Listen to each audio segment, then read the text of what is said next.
And we're live. What's up, Revo Nation? Today, we're going to be talking about the number one reason why 98.9% of people stay poor. And the reason why I want to talk about this is because I see it all the time. In fact, I've talked to people older than me, my age, younger than me, who are struggling.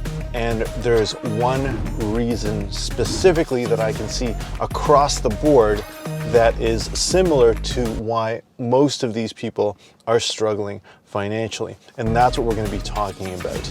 So in terms of, people getting fit, they do a lot of times, we do a lot of events, we do a lot of weddings in our business. And a lot of the times I see couples who see me, they talk about losing weight. They talk about, wanting to fit in their dream wedding dress. They talk about, obviously wanting the tailor fit suit to fit them perfectly, because when you're in an event as big as a wedding that you're planning, 2 years, 1 year out, then the spotlight is on you and you want to make sure that you look absolutely amazing. And they end up looking amazing for their wedding day. And there's a lot of things that they do. They start going to the gym again, right? They start lifting weights, or they start doing more cardio.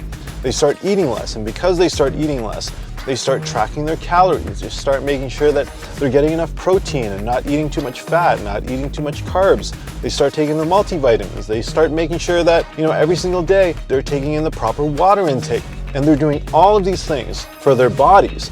And they do it on a daily basis, and they do it consistently. And they track all of those things. And there's a lot of things in life that we do daily that we track so that we can make sure, hey, I want to make sure that my teeth aren't rotting away. So we make sure we brush our teeth every day and we floss. Well, I want to make sure that I don't have bugs living in my hair. So we wash our hair, we make sure it's clean. And, my body's delicious. So we shower every day, we change our clothes, we wash our clothes. And these are things, I know this sounds very basic, right? But we monitor all of these things, right? And when we want to reach a specific goal, specifically, let's say weight loss, we're going to monitor all of the factors that have to do with weight loss. But when it comes to finances, a lot of the time, most people, and I know you're not one of them, but most people forget to even track their finances. They're living month to month, and they're just making sure, okay, let me make sure at the end of the month, I have enough to pay my phone bills, my rent, my gas, whatever it is, right? And then everything else goes out the window. And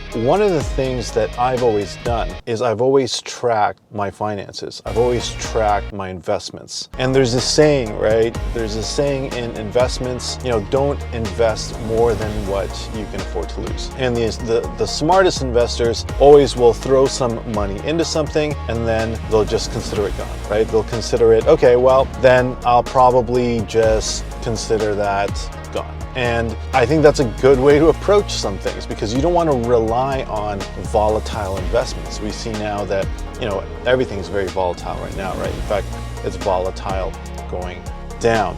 And that sucks for some people, but for others, it's actually a good thing because they've been monitoring their money. And I think some of you are gonna probably end up looking for an app, or you're gonna look for some type of device to help you track these things. Well, how do I do that? Well, it's very simple, right? You add up everything that you have and you subtract everything that's going. And for someone like me, for example, I track it all in a notepad. Like, call me old school, but it's all in my notepad. And what I do is I do it daily. Just like brushing your teeth, just like putting on deodorant, just like a lot of things that we do to make sure we're hitting our goals, to make sure that we're hygienic, to make sure that we're not starving to death. We do it daily and we do it consistently. And when you're able to do it daily, when you're able to do it consistently, what happens is you become aware. You become aware that, hey, I'm going up or I'm going down. Just like someone who's trying to lose weight, they're monitoring, okay, I'm losing weight or I'm gaining weight. Just like someone who's monitoring their exercises. Okay, well, my triceps are getting stronger or they're getting weaker. My bench press is getting stronger or it's getting weaker. And this may sound very simple, but let me ask you this. Are you doing it? Because if you're not doing it, then the chances of someone just magically losing losing weight, just magically putting on muscle without tracking their progress, without making sure, okay, I'm lifting heavier each and every time I go, or my calories are low enough so that I'm losing a pound a week, or a pound every 2 weeks, or a pound a month, or I'm gaining a pound a month if you're trying to build muscle, whatever. Being able to track your progress allows you to achieve that goal. And being able to track where your money is going every single day allows you to achieve that goal. Because what I found with me is that when I'm not tracking my finances, I realize that I'm bleeding out the end. I realize that, oh, I have this subscription that I'm not even using. Oh, I have this expense that I don't even need. And I did that before in Amazon. You know, you can sign up for subscriptions, right? And when you sign up for those subscriptions, you can have certain products delivered to you, you know, every month or every 2 months. And if you're monitoring your expenses, what's going in and what's going out, then you can see and you can adjust and you can, you know, make little decisions that's going to affect you long term so that you can hit your financial goals. But if you're not doing that, you're just going to start bleeding all over the place, like what I was doing, where, oh, I have this cereal coming to me every month, or I have this lotion coming to me every 2 months, and now I have like 5 boxes of cereals because I'm not actually eating that much, or I have 3 tubs of lotion because I'm not actually using that much. So, and then eventually it's going to expire, so it'll end up going to waste. And those little things like that, those little expenses add up over time. And I know this sounds very simple, but if you adhere to it, it's going to help you out a lot. And I know it seems tedious, right? Because wow, I have to look at that every single day. Well, what does someone do when they want to lose weight? They look at the scale every single day. In fact, what they'll do if you're trying to lose weight, you'll look at the scale in the morning and you'll look at the scale in the evening, because that'll give you a baseline in the morning, because you just woke up, you didn't eat anything, you didn't go to the bathroom yet. That'll give you a baseline of where you are. And every morning it'll be even, right? Because throughout the day you're eating and you're gaining weight, you're losing weight, you're going to the bathroom, whatever. But if you do it in the morning, you do it in the evening,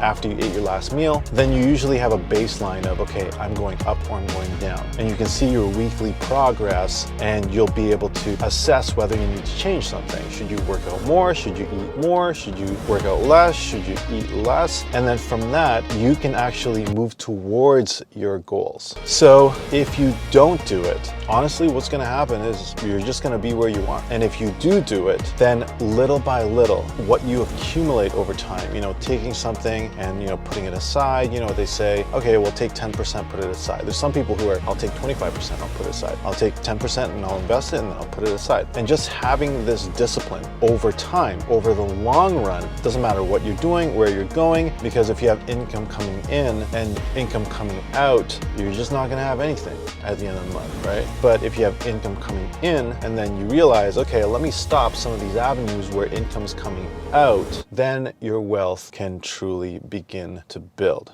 I hope this helped some of you out. Like, subscribe. Let me know in the comments below what your challenge is when it comes to building your finances. I created this video because this is something that I wish somebody told me early on, and I hope that, you know, I can be a big brother and help you out in your journey there. Listen, I know you're not there yet. I'm not there yet, but that's okay, because what's important is you're getting there. Be amazing. Never give up. The fact that you're here watching all the way to the end proves to me and should prove to you that you are improving and getting better day by day. I love you. I respect you. Go out there, get it, change the world one person at a time. Be revolutionary, and I'll see you guys next time. Bye for now.